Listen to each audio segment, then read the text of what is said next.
Okay, welcome to Thinking Green. Today, I'm talking with Alice Leibowitz, whom I met a little bit a couple years ago when she moved to the Willimantic area. Move back to But Willimantic. our paths have recently crossed in several different ways over the past several months. So I'll let you introduce yourself, Alice. I know you've been involved in a lot of different things over the years professionally and within your activist life, and maybe start out by sharing that. Sure. I'm actually originally from Willimantic. I lived there until 1977 and moved back again 3 years ago. And my cat is very vocal in the background. So if you hear somebody crying, it's actually a cat asking for attention. Um, and so I became an activist when I started college in 1987. I was in Students for Peace and what was then called the Gay and Lesbian Association. I was a not I was a pioneer in the bisexual movement, first locally, starting support groups and advocating for inclusion, and then later on it throughout the 90s on more of a national level. I lived in a housing co-op in Madison, Wisconsin in the early 90s. That's when I It's actually when I started getting really interested in organizational dynamics because you bring together all these wonderful people and create something terrible. Um, and I wanted to understand how that could happen. Um, I worked leading nonprofits in the late 90s, early 2000s, or leading nonprofit departments, including the YWCA of New Britain, which is where I met Mary Sanders, who's also running for office with the Green Party. And then I had a consulting firm for 10 years doing facilitation, strategic planning, and conflict resolution for nonprofits and social justice groups. I retired from activism in 2005 um, because I had the sense that the movements and organizations I was in were not vital. We're not having a lot of leverage. We're not having a lot of impact. And I read a lot of theory, not a lot. I read bits and pieces of theory that explained why that the equal rights frame was really powerful in the 50s and 60s and was kind of old and tired by the time I joined movements for equality and justice in the 80s. And that also a lot of the tactics we were using had been perfected in the Black Civil Rights Movement, maybe the Vietnam War movement, but were dead by the 1990s, things like large marches on Washington. And so I just stopped and just did my facilitation for a while. And then two things happened in 2011. One was there was a prisoner hunger strike in solitary confinement in California, in Southern California. And I was so moved that these people who have no power, they can't turn off a light switch to sleep, leveraged the one piece of power they had, which was what they put in their mouths. And I thought, I complain about the lack of power I have. And so I did an action in solidarity. I organized a rolling fast of my activist friends locally. Each of us fasted for one day for 30 days, and we wrote letters to the prisoners letting them know we'd done that. And then a month later, Occupy Wall Street happened. And when Occupy Hartford happened, I got invited to the second meeting by 7 different people who don't know each other. And I thought something's going on here. This thing about vitality is missing, not here, right? And that's how I got back into activism. I got very involved in the Occupy Hartford encampment. And then when our encampment got evicted, I continued to stay involved in the organization. Then in 2014, I moved to Braddock, Pennsylvania, where John Fetterman was encouraging radicals to come. Sorry about John Fetterman. and what's happened It turned recently. out not to be so radical, but He was not radical, but Bill Braddock was a great project to be involved in, and I uh, launched what turned out to be very tiny money-free economy, like neighborhood mutual aid, where people were offering services and expressing their needs, and I and my comrades were matching people up. And that became more relevant during the COVID shutdown because um, we organized food delivery from the food pantries to the homes of people without cars who didn't want to take the bus um, during the time of concern about COVID. Um, and I'm being specific about COVID shutdown, time of concern, because of course COVID is more widespread now than ever. Um, so, and then I moved back to Connecticut in 2021 and moved to Willimantic, where I had lived as a child. And around the same time, I started my business called Conversations Against Fascism, which hosts online workshops and training and in one-on-one coaching to empower people to really be our best and most creative selves when we're fighting these giant issues like fascism and genocide. Um, and then when the war on Gaza began, um, I've been finding where I can plug in. I've been attending local rallies. I've hosted some online gatherings to introduce people to each other, some online gatherings where we can just express our feelings and our grief. And I'm also, and in my, within my business, I'm offering a Gaza effectiveness accelerator where bringing tools of creativity, being with feelings, accountability to up level people's individual effectiveness where they are. And then I've also done some work with If Not Now on their Stop APAC campaign. I've been trying to track down our Congressman Joe Courtney to ask him to get him on record saying whether he will stop taking money from APAC. All six, actually, every federal official from Connecticut takes donations from APAC and is endorsed by them. All of them. and Joe Courtney in particular, because I'm in that district as well. Not just money from APAC, but he's so committed to the submarine industry as being the big economic driver in his district that many people just see that as the future of job creation here. And it adds an extra layer of challenge to get people to think about, so what is your job really contributing to? Well, Courtney is interesting because he says he's pro ceasefire, and he's been saying it for a long time, and he criticizes the atrocities, some of them. Of course, he doesn't mention all of them. But then he says, but I oppose calling for a ceasefire. But I will, continue to vote to fund the genocide.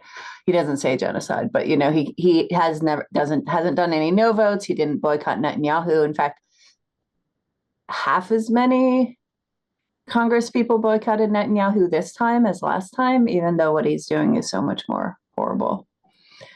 So none of no one from Connecticut boycotted Netanyahu's speech where he was not only justifying the genocide that had already happened, but justifying attacking Iran and Lebanon and now the West Bank, and now invading the West Bank. So part of the way that you and I found each other over the last 6 months is through the Gaza and West Bank and Southern Lebanon crisis in Palestine and the broader Middle East. And one thing that struck me that you posted in mid-July, I think, was about the reporting of the death toll. And I think that most Americans who are, informed by the mass media will still say, oh, maybe 60,000 people dead or something like that. The And official that death doesn't toll sound like just genocide. So right. tell us about what you have found and you've calculated. So the official death toll just passed 40,000. So let's talk about what official means, right? So a lot of people don't remember there was a 7-day quote unquote ceasefire around Thanksgiving, which there was a hostage exchange. 100 women and children who were Israeli were released, or about 100, 150, 150 prisoners, women and children prisoners in Israeli who were Palestinian were released. A larger number of Palestinians were taken prisoner that week than were released. So it was a bad faith exchange. And it was a bad faith ceasefire because there was an evacuation. The northern half of Gaza, I don't know if everybody knows how big Gaza is, but it's Wellington plus Mansfield plus Willimantic plus Lebanon and minus without the other Wyndhams. So basically there were 1.5 million people in Wellington and Mansfield, and they were forced through checkpoints to all go to Lebanon. Connecticut's Lebanon. Lebanon, Connecticut. Lebanon, Connecticut. And told that there would be no bombing there. And of course, that entire area was carpet bombed multiple times over. So during that time, the Gaza Health Ministry ceased operations, or they stopped reporting deaths.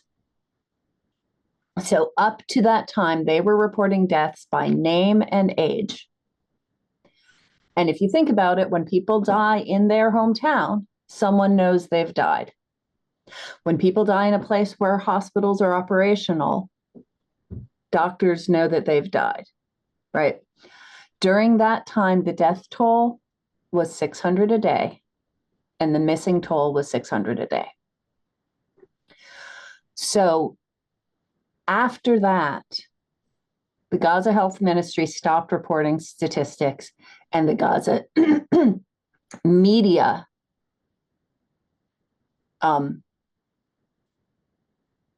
department started reporting death toll. And the Gaza media department has an incentive to make it sound like fewer people have died than have, because it's a failure on the part of the Hamas government that this genocide is happening, and and they don't want to look like they're losing as badly as they are.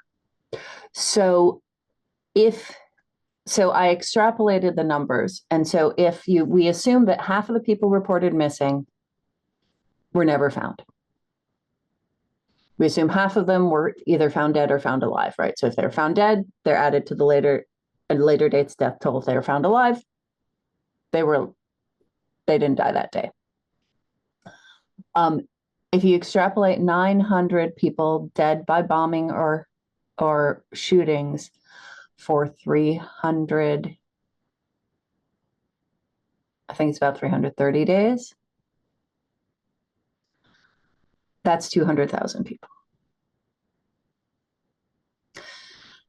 which is consistent with what you see happening, right? Tent cities being burned, drones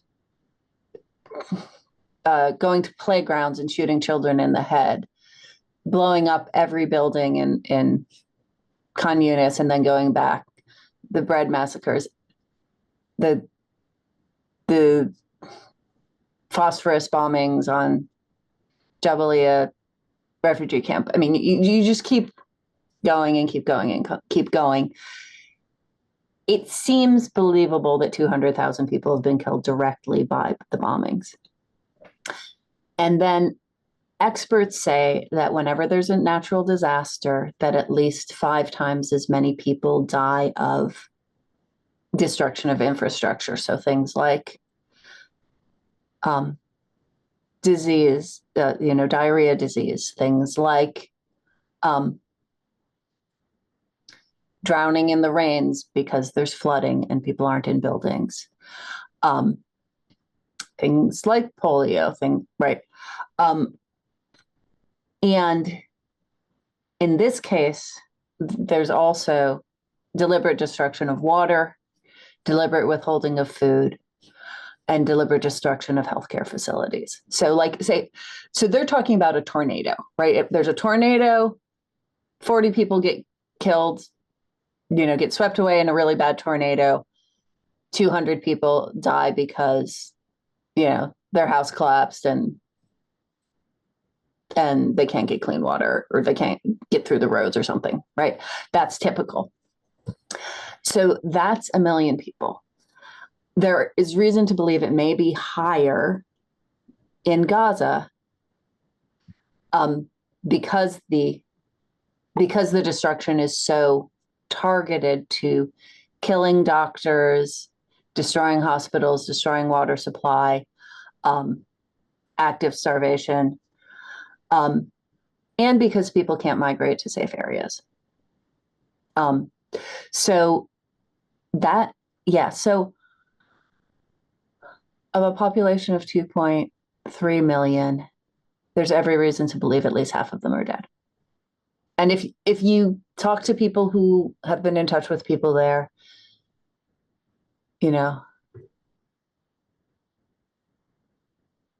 yes, it's true that internet access was really wiped out at the time of the Rafah invasion. And the people know are gone. They're either confirmed dead or they're missing and out of communication. And it's not 1/20th of the, it's not 2% of the people.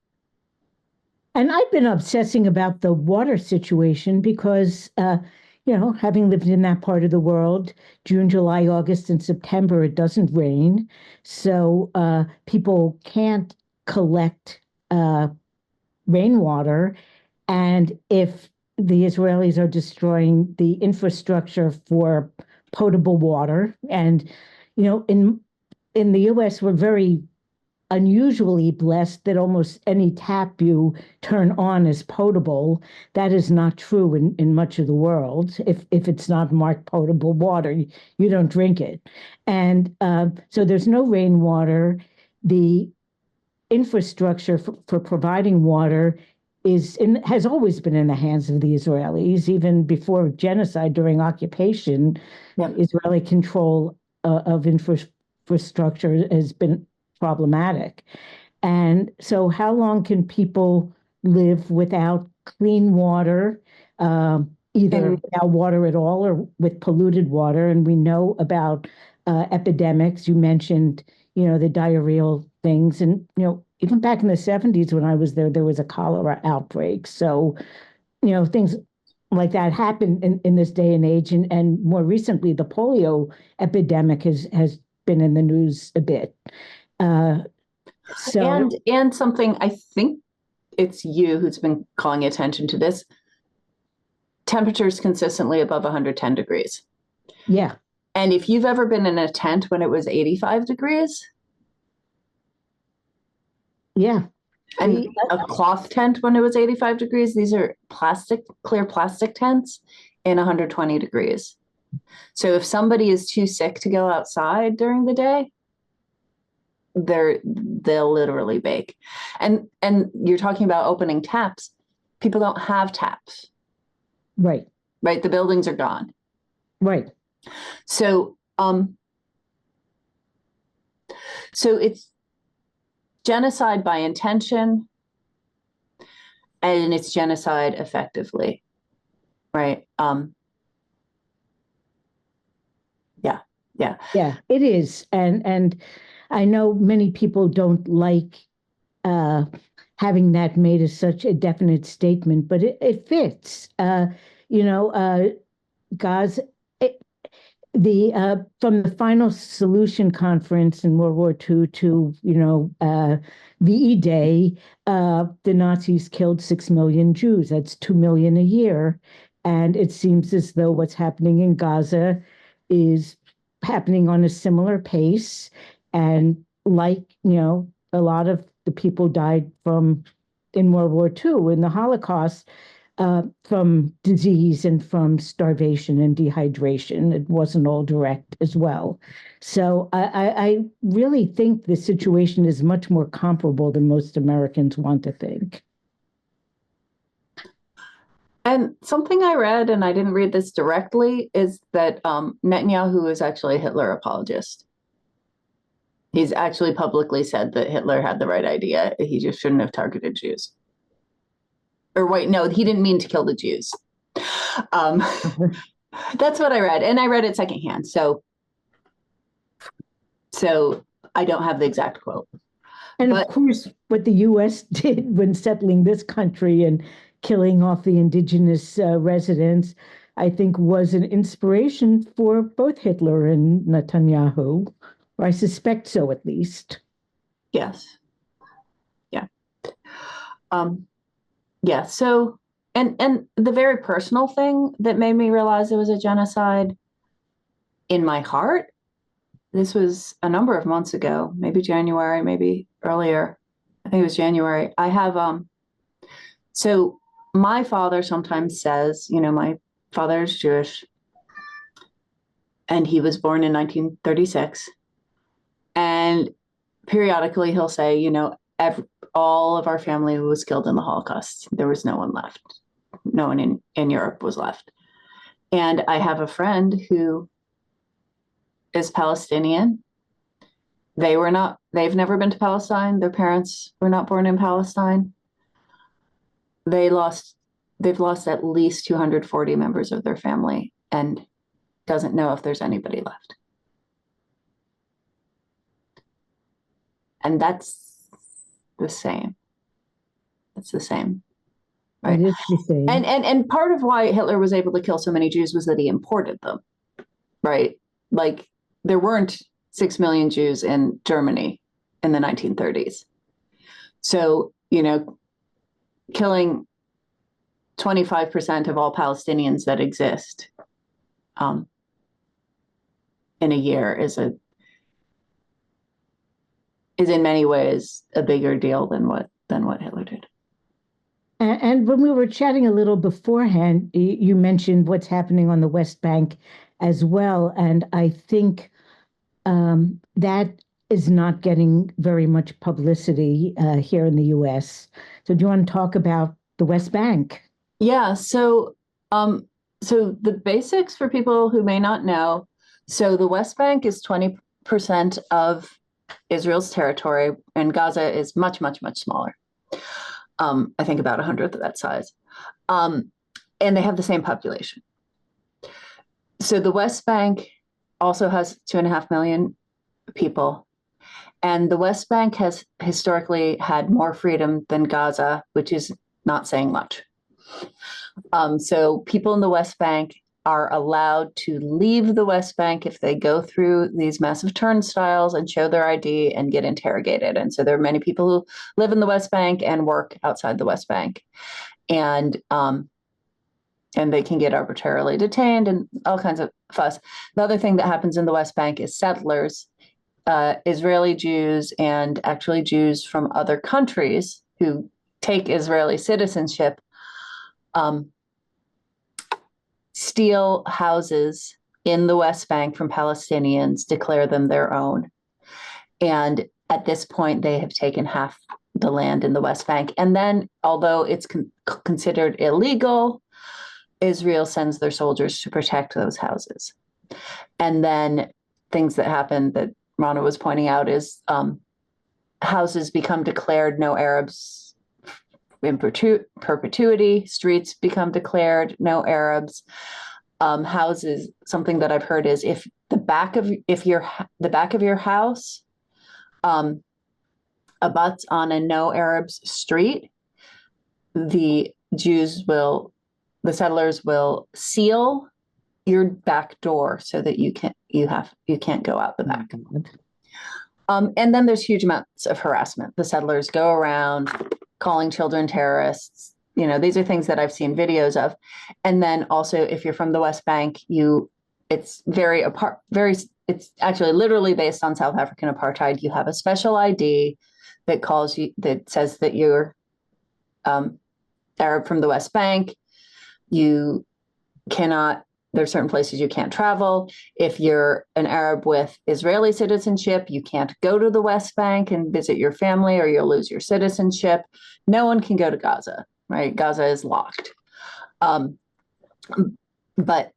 in the West Bank, it's just extremely similar to, like, if you've seen the beginning of the Gandhi movie where he shows his ID and they say, well, your color, you can't be in first class. Almost exactly the same thing. That's the background on the West Bank. The West Bank historically has been much, much better place to live than Gaza, and it's like being in apartheid South Africa. 2 days ago, so during the genocide in Gaza, settler violence toward Palestinians in the West Bank has gone way up. Hundreds of people have been murdered. Settlers pretending to be patients broke into a hospital and started shooting at other patients, and no one was arrested. So what was already happening, the grassroots campaign of terror against Palestinians in their own limited territory, had escalated. However, the Israeli government was not directly attacking the West Bank until 2 days ago, where they went in with tanks and aerial weapons and all kinds of things. And the headline in the paper was, they killed 10 militants. Which, when the US government went around killing Black Panthers, most people thought that was a bridge too far.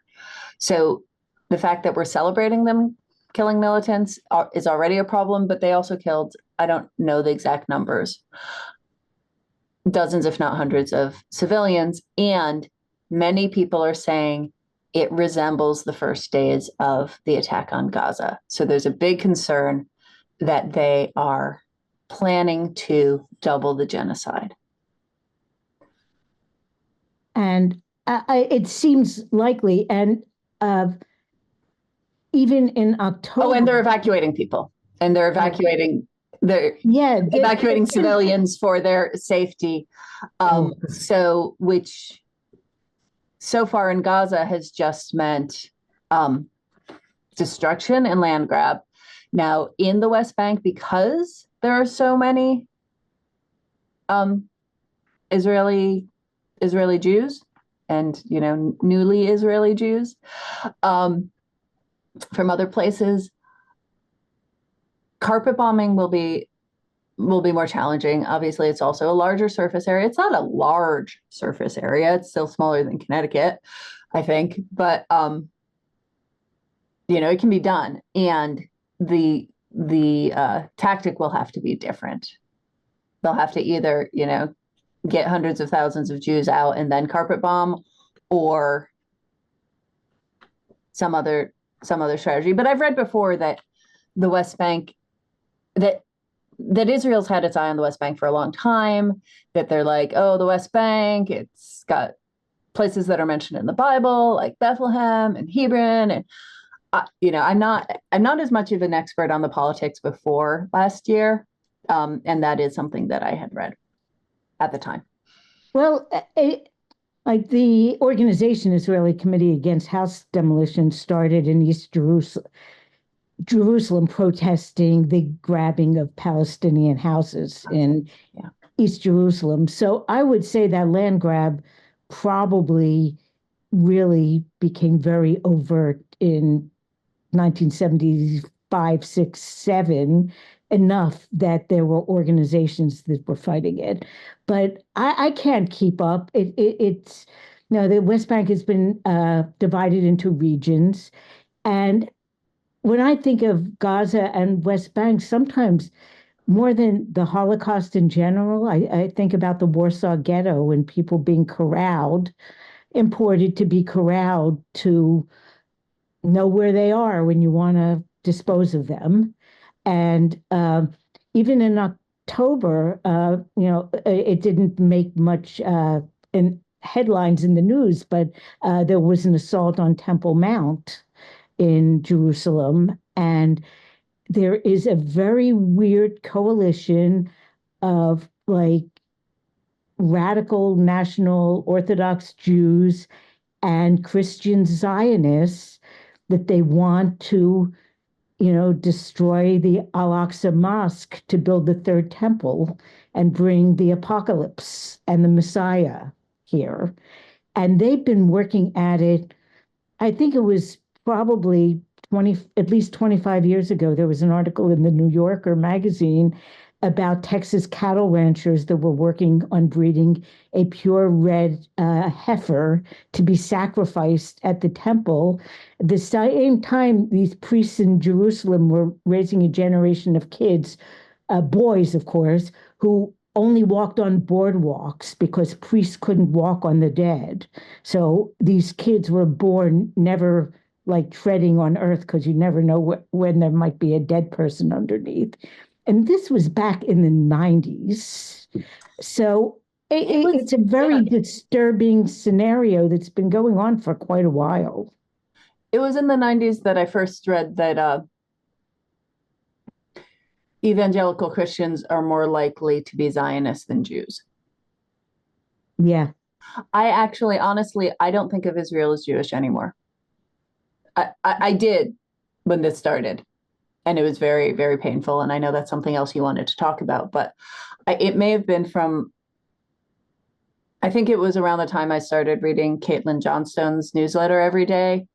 And her assertion, and it's very compelling, is that Israel and the United States are not separate countries. Hmm.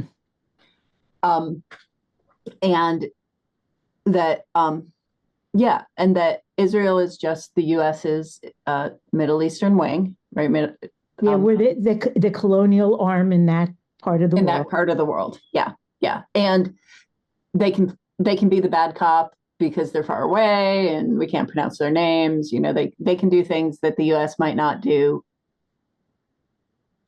quite so directly, but basically it's all one country. Yeah, and anyway, yeah, I don't really think of Israel as Jewish anymore, but when I did, let me talk about how I got so concerned about Gaza. Mm. So, I mean, what's actually happening is reason enough, and I had my personal reasons. So it started off, I oppose the war in Ukraine. I oppose U.S. funding and training for the Ukrainians, and not because I think Putin's a better choice for Ukraine than Zelensky. Like if it was just a vote, I would vote for Zelensky. And it's not worth $100 billion and 1 million lives to have Zelensky in charge rather than Putin, is kind of how I view it. And I had friends who were saying friends and family who were saying some very ridiculous things about Ukraine. They were saying, oh, well, carpet bombing is not a cluster bombing, which means planting landmines, is worth it if it'll stop Putin. Putin's committing genocide. And I'm like, it's not committing genocide. And they're like, well, he says that there is no Ukrainian people. Ukrainians are just Russian. I'm like, that's the opposite of what genociders say.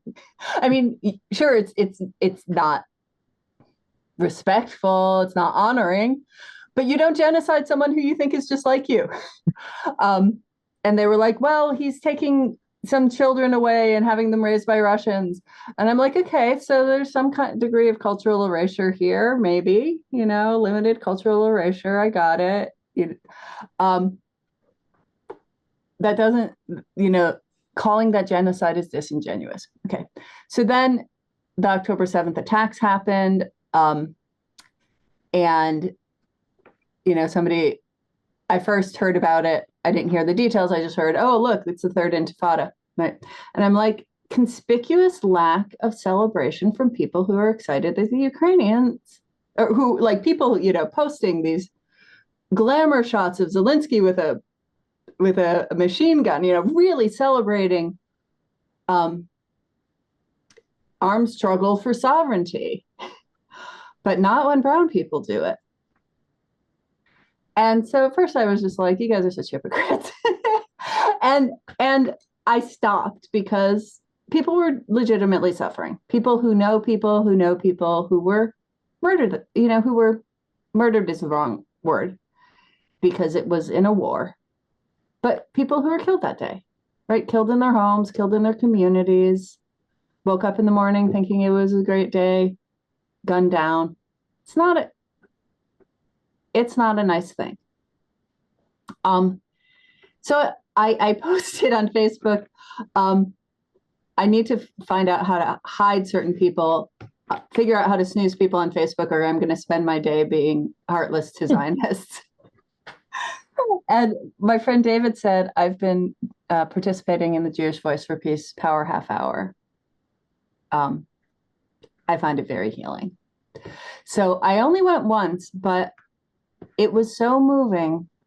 The person who shared that she was talking to people in Gaza, this was around, October 10th. And she said, well, we're planning a rally for Monday. And this was Friday. And people told her, no, we're all going to be dead by Monday.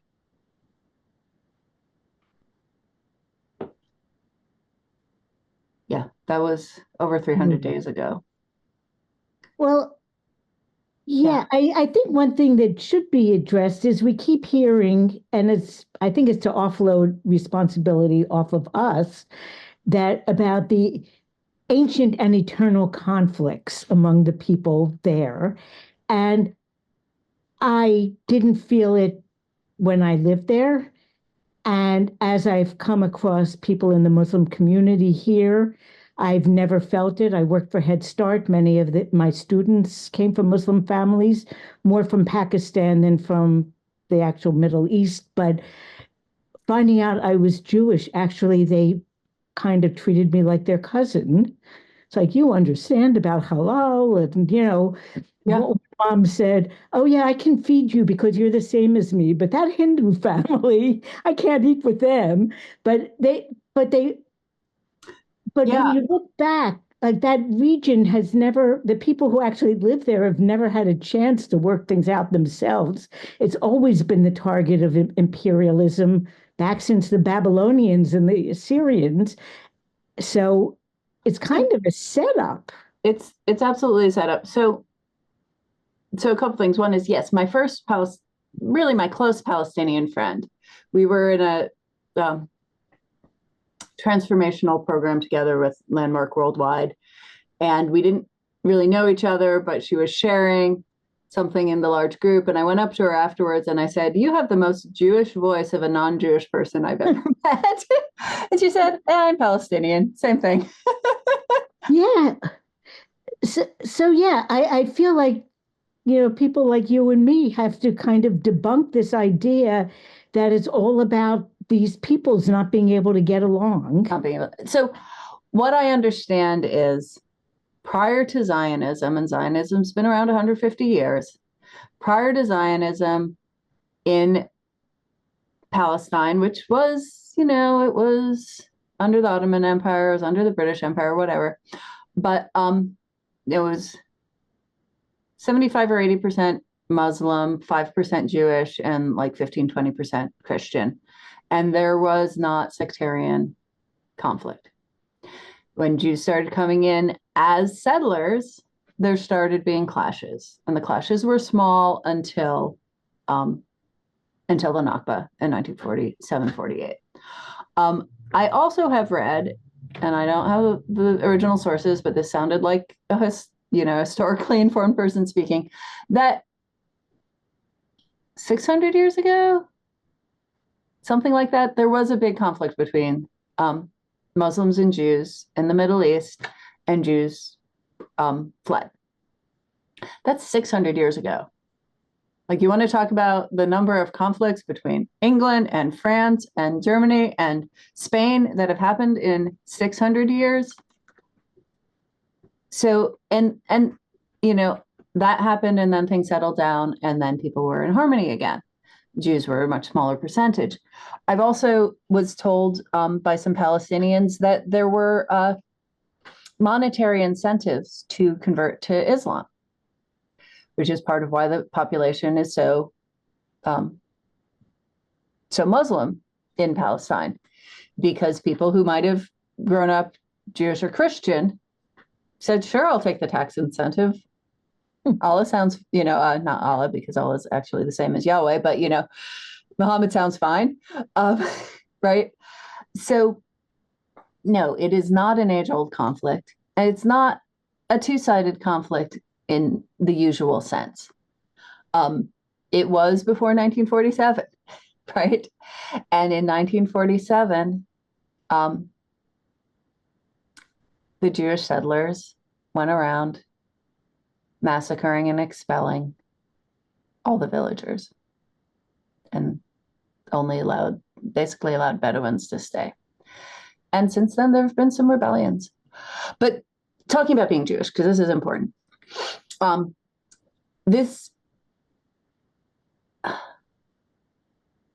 it feels very extra painful to have horrors committed in my name. And being committed in my name as an American, that's one thing. I know America is the bully of the world. I've known that, since Ronald Reagan was elected, 1980. There's time, I'm going to talk about the Democrats. And being Jewish is something I've always been proud of.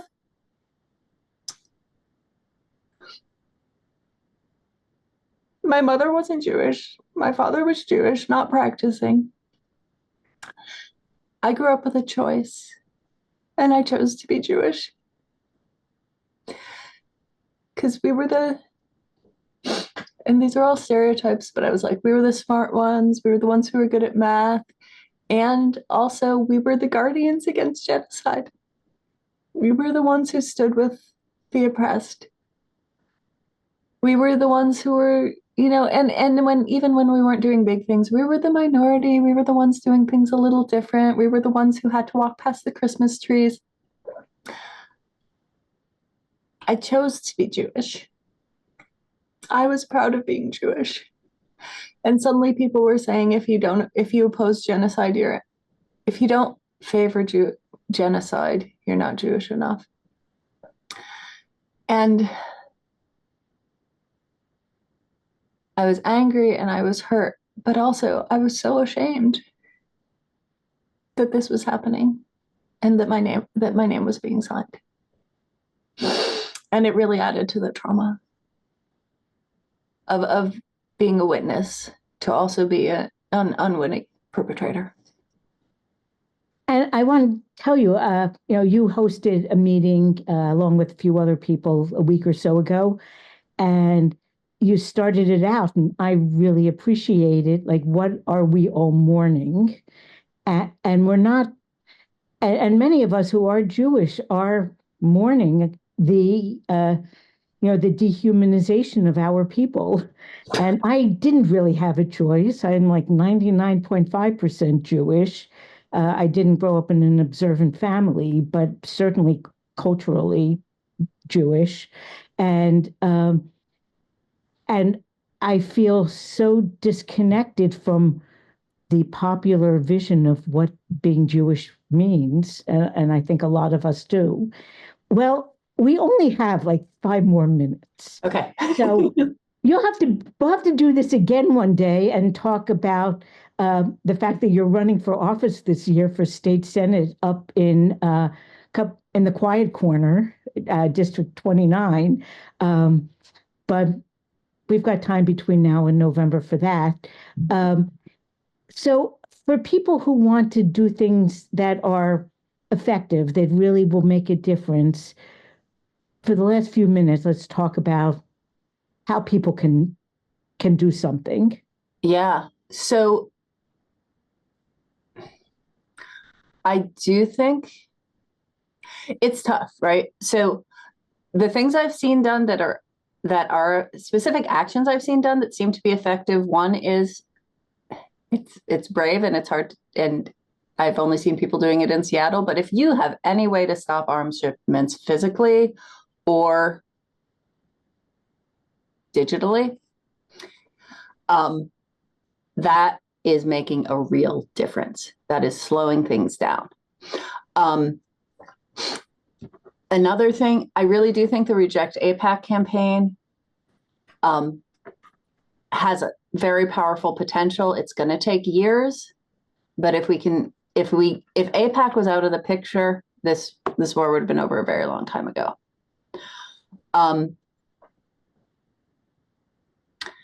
Having conversations with people who are on the fence that are not arguments,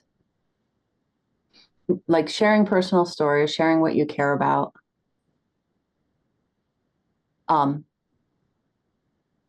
It does make a difference.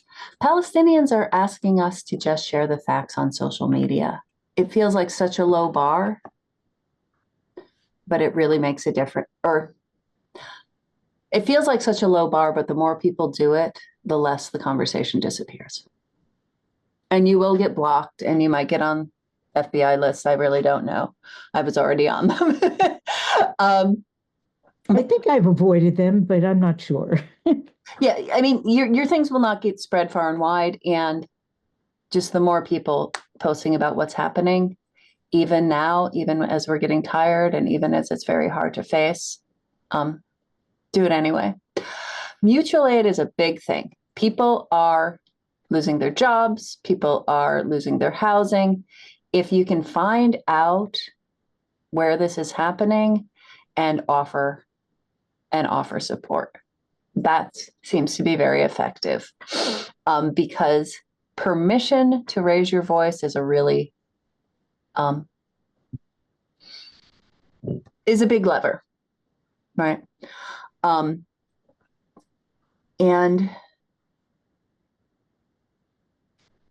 it's tough. It's tough because the shields that they've put up against our activism are very, very high, especially in this on this issue, even more than other wars. I thought fighting the Iraq war was impenetrable. This is even more so, and yet, the large majority of Americans oppose this war, oppose what Israel is doing. There is a tide that is turning. And yeah, calling your legislator doesn't seem to do anything. If you see them, if you know where they are, talking to them in person and videotaping it is the biggest thing that you can do. Videotape it and then share the videotape as publicly as you possibly can. As I say, there are no legislators on the federal level in Connecticut who have done anything good at all. No, that's not quite true. Who've signed on to a ceasefire resolution or voted no on any arms shipments or boycotted the Hitler figure that is Netanyahu giving a 90-minute speech. And then the most effective thing is to have conversations with other people where you say, what are we not already doing? Right? I'm more of a process person than a tactics person. I can spot a bad tactic a mile away. Doesn't mean I know how to come up with the good ones. And really talking to people who care about this and say, what are we not already doing? What are we not already doing? And use like real brainstorm rules where ridiculous ideas come in. A friend of mine and I had the idea to ask George Bush, to ask the Saudi prince to stop selling oil to the US, right? George Bush won't do that. And we don't know him, but it's a really great idea. And what else will that lead to?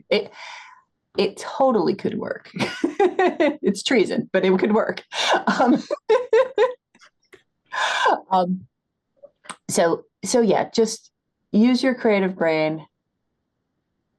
Don't necessarily be like me and say, I'm not I'm not going to do this. I'm not going to do that. And if I wasn't just calling my legislators, if I wasn't just signing petitions, if I wasn't just posting on social media, if I wasn't just debating with people, what could I do? What could I do that I'm not thinking of? Well, thank you, Alice. And one thing I have noticed happening kind of organically is that connections are being made during this time that a few years ago I would never have anticipated. So maybe that's a baby step, but towards giving us a little bit more solidarity in terms of changing things. So thank you, Alice. I Thank want you to for invite having you to come on again, me. uh, Okay. maybe in a few weeks, and maybe talk about, well, updates, but also more local things. And for all of you watching this, we'll see you next week. Thank you, Ronna. Thank you for the opportunity, and thank you for a really good conversation. Thank you.